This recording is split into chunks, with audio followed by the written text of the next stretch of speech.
क्या ईडी का, जी हां, ईडी इन्फोर्समेंट डायरेक्टरेट का खेल खत्म हो गया है?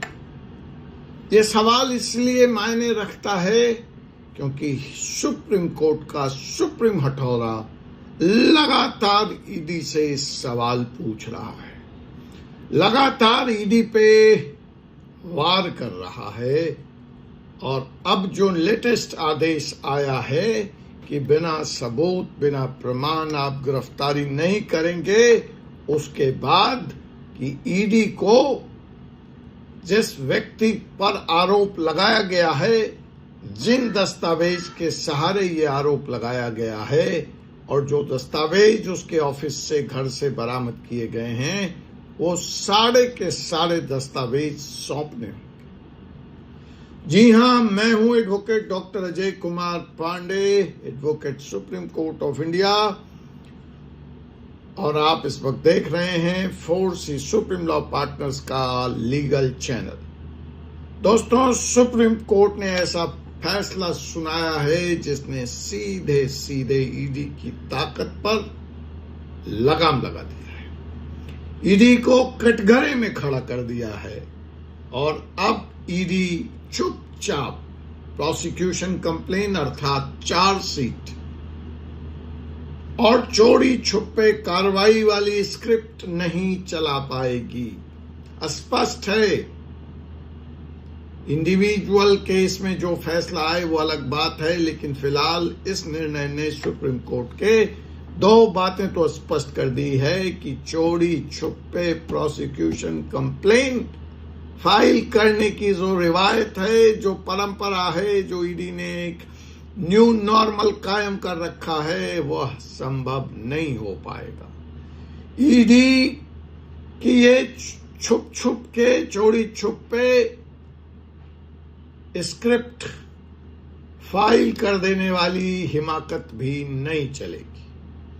अदालत साफ कह रहा है कि अब आपको पहली बात तो गिरफ्तारी से पहले सबूत जुटाओ, और सबूत जब हो जाए, मिल जाए, तो हर उस सबूत को, हर उस दस्तावेज को, हर बयान को, हर ज़बानी बयान को, स्टेटमेंट को, हर कागज के टुकड़े को जिस पर आपने केस बेस किया है, आपको आरोपी को देना पड़ेगा।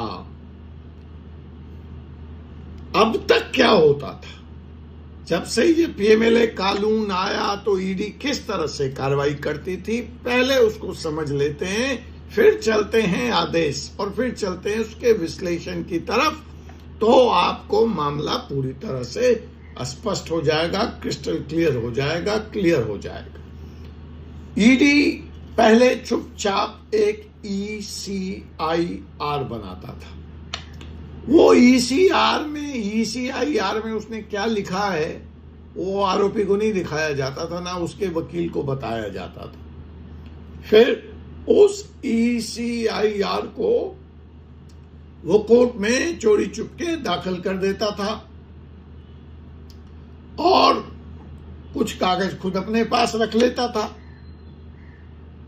अब आरोपी को यही नहीं पता होता था कि भाई उसके ऊपर आरोप क्या लगे। अब वो लड़े तो लड़े कैसे, अपना बचाव करे तो करे कैसे। अब आरोपी और आरोपी का वकील अंधेरे में तीर चलाता रहता था। उसे पता तक नहीं होता था कि उसके खिलाफ कौन कौन से सबूत ईडी के पास हैं। और यही नहीं, कुछ ऐसे दस्तावेज जो ईडी के हाथ लग जाते थे जिससे आरोपी की बेगुनाही साबित हो सकती थी या जिससे ईडी का केस कमजोर पड़ सकता था, वैसे दस्तावेज वो छुपा लिया करता था, वरना कोर्ट के संज्ञान में लाता था, न आरोपी को बताता था, और उसके बिना पर वह जमानत का विरोध भी करता था, जमानत रोक देता था, ताकि व्यक्ति जेल के अंदर बंद रहे और जमानत न मिलने से वो अपनी लड़ाई पूरे पुरजोर तरीके से, पूरे ताकत से, पूरे शिद्दत से न लड़ पाए। लेकिन अब सुप्रीम कोर्ट ने साफ कर दिया।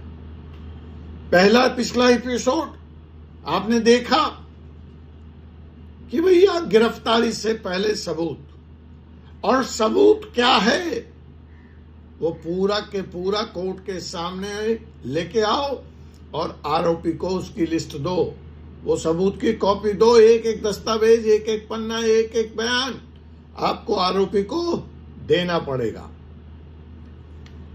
तो सुप्रीम कोर्ट ने कहा कि ईडी अब पिछले तरीकों की तरह सिर्फ उन दस्तावेज की बात नहीं करेगा जिसको वह केस में मुलव्विस कर रहा है, जिसको वो केस में एग्जिबिट कर रहा है, पेश कर रहा है, बल्कि उसको हर उस कागज पुर्जे नुस्खे को देना पड़ेगा, बताना पड़ेगा जो उसने जब्त किया है। बहुत बड़ी बात है। इस केस में सुप्रीम कोर्ट ने कहा कि देखिए, आप आरोपी को सिर्फ प्रोसिक्यूशन कंप्लेन या ECIR की कॉपी देकर कोई एहसान नहीं कर देंगे। अगर आपने 200 दस्तावेज जब्त किए हैं तो प्रोसिक्यूशन कंप्लेन के साथ ECIR के साथ आपको पूरे के पूरे 200 दस्तावेज की लिस्ट भी आरोपी को मुहैया करानी पड़ेगी, और उस लिस्ट को देखने के बाद यह आरोपी पे निर्भर करता है कि वो कहे कि मुझे दस्तावेज नंबर 34 चाहिए, मुझे दस्तावेज नंबर 67 चाहिए, और मुझे दस्तावेज नंबर 129 की जरूरत है। तो वो दस्तावेज भी उसकी मांग के अनुसार, उसकी चॉइस के अनुसार उन 200 दस्तावेजों में से ईडी को मुहैया कराना पड़ेगा।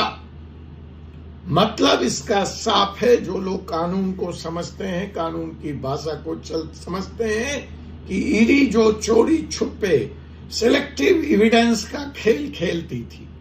पहले तो बिना एविडेंस, तो सुप्रीम कोर्ट ने कहा कि आप बिना एविडेंस गिरफ्तार नहीं करेंगे। तो जो सिलेक्टिव एविडेंस बनाती थी ईडी, उससे ईडी अपना काम चला रही थी। तो सुप्रीम कोर्ट ने कह दिया कि भैया ये सिलेक्टिव एविडेंस का खेल भी बंद करना पड़ेगा, और बंद कर दिया।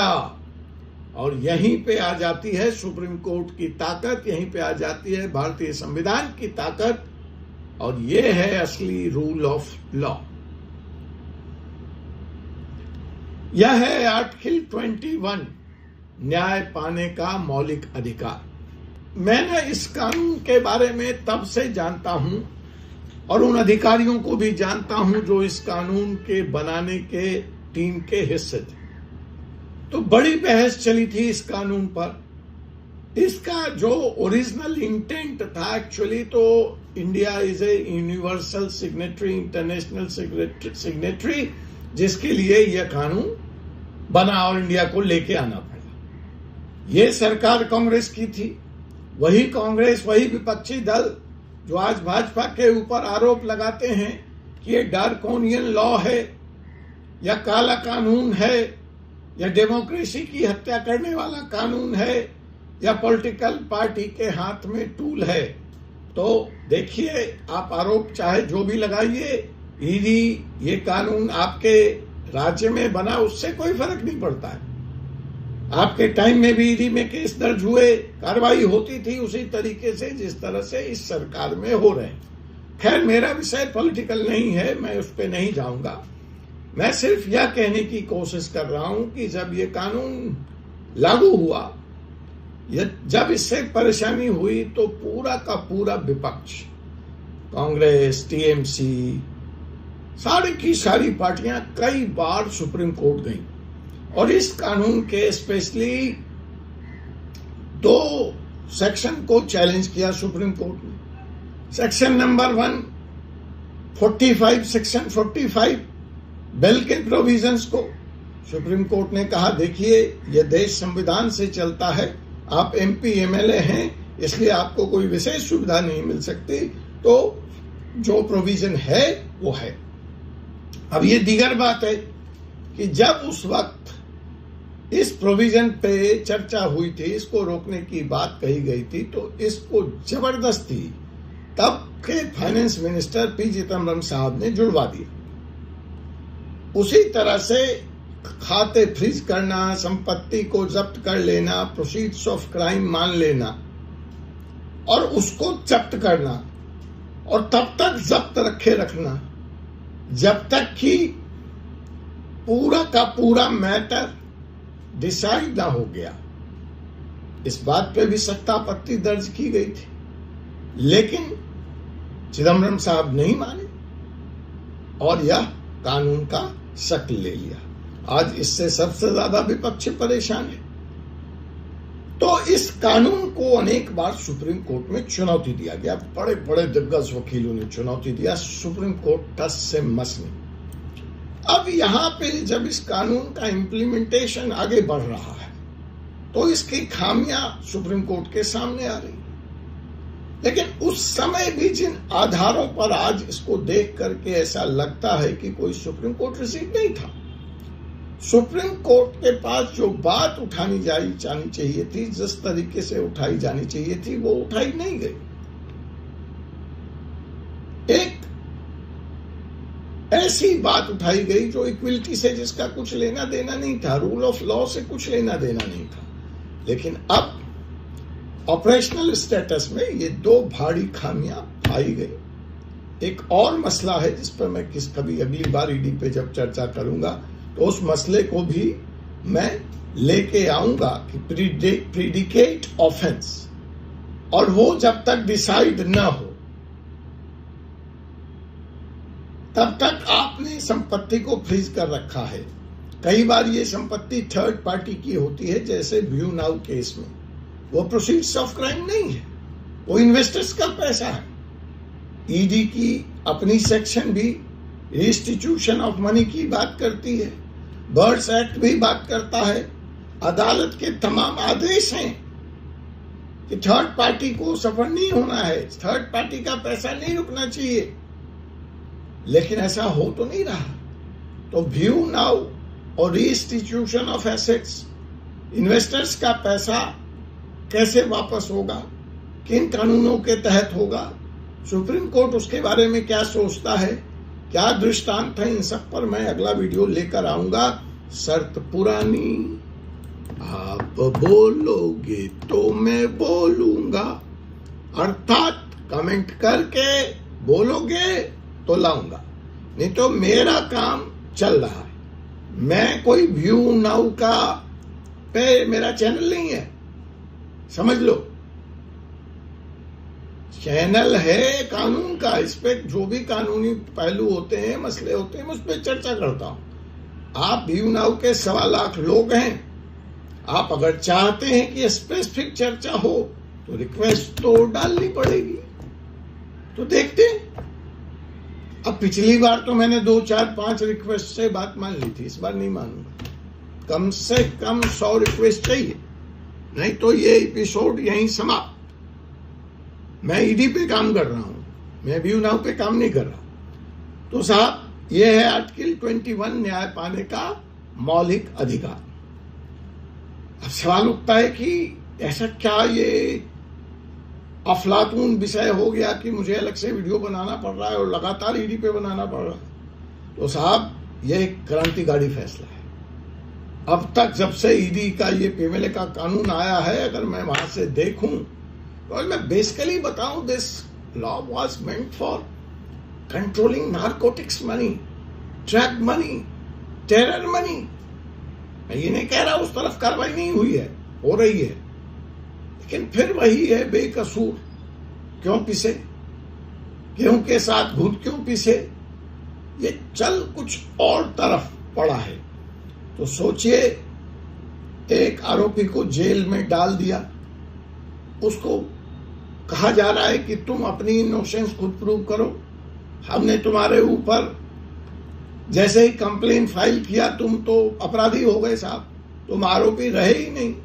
Now it is your duty to prove your innocence. और देखिए जबरदस्ती, हम आपको बताएंगे भी नहीं कि आपके खिलाफ कंप्लेन क्या है, हम आपको ये भी नहीं बताएंगे कि किन आधार पर, किन एविडेंस पे ये कंप्लेन बेस है। So you are asking me, tight down my 2 hands and I am thrown into swimming pool with a fold on my eyes and both the hand handcuffed, और पाँव में भी जंजीर, और मुझे डाल दिया कि तैरो, बच गए तो ठीक है, नहीं तो मर जाओ। तो आंख बंद, हाथ पे हथकड़ी, पाँव में जंजीर। तो ये हाल था पीएमएलए का और मनी लॉन्ड्रिंग का कि आपने उसके ऊपर आरोप लगाया, उसको जेल में डाल दिया, उसको डॉक्यूमेंट मत बताओ, उसको कंप्लेन मत बताओ और कहो कि लड़ लो केस। अरे भैया, वो कैसे लड़ेगा केस? ईडी से जब भी वकीलों ने जानकारी मांगा, नहीं जी हम आपको जानकारी मुहैया नहीं करा सकते। क्यों नहीं करा सकते भाई? क्योंकि जांच जारी है। नपा तुला रटा टालने वाला जवाब।